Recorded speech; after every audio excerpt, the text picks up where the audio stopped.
பிரான்சில் குழந்தைக்கு மாதம் 250 யூரோ நிதியுதவி பிறப்பு விகிதம் தொடர்ந்து குறைந்து வரும் நிலையில் பாராளுமன்ற அறிக்கை குடும்பக் கொள்கையில் பெரிய மாற்றங்களை முன்வைக்கிறது.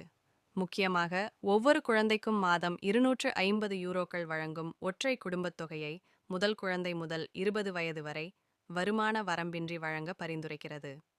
மேலும் சம்பளத்திற்கு ஏற்ப 12 மாதங்கள் ஊதியத்துடன் ஒருங்கிணைந்த பெற்றோர் விடுப்பு அறிமுகப்படுத்தவும், குழந்தை பிறக்கும்போது வீடு வாங்க வட்டி இல்லா கடன் வழங்கவும், குடும்பங்களுக்கு வரி விலக்கு சலுகைகள் உயர்த்தவும் அறிக்கை முன்மொழிகிறது.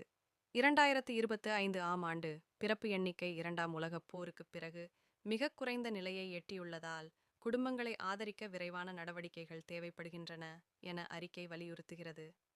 இத்துடன் தொழில் மற்றும் குடும்ப வாழ்க்கை சமநிலையை மேம்படுத்தும் நடவடிக்கைகளும் பரிந்துரைக்கப்படுகின்றன.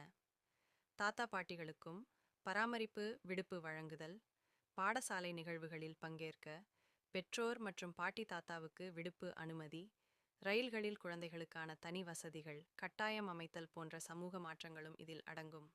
குழந்தை பெறும் விருப்பம் நாட்டில் இன்னும் உயர்ந்தே இருந்தாலும் பொருளாதார மற்றும் தொழில்சார் தடைகள் அதை தடுக்கின்றன என அறிக்கை குறிப்பிடுகிறது. எனவே அரசு மட்டுமின்றி சமூகமே முழுவதும் தன்னை மாற்றிக்கொள்ள வேண்டும் என்று பாராளுமன்ற அறிக்கை வலியுறுத்துகிறது.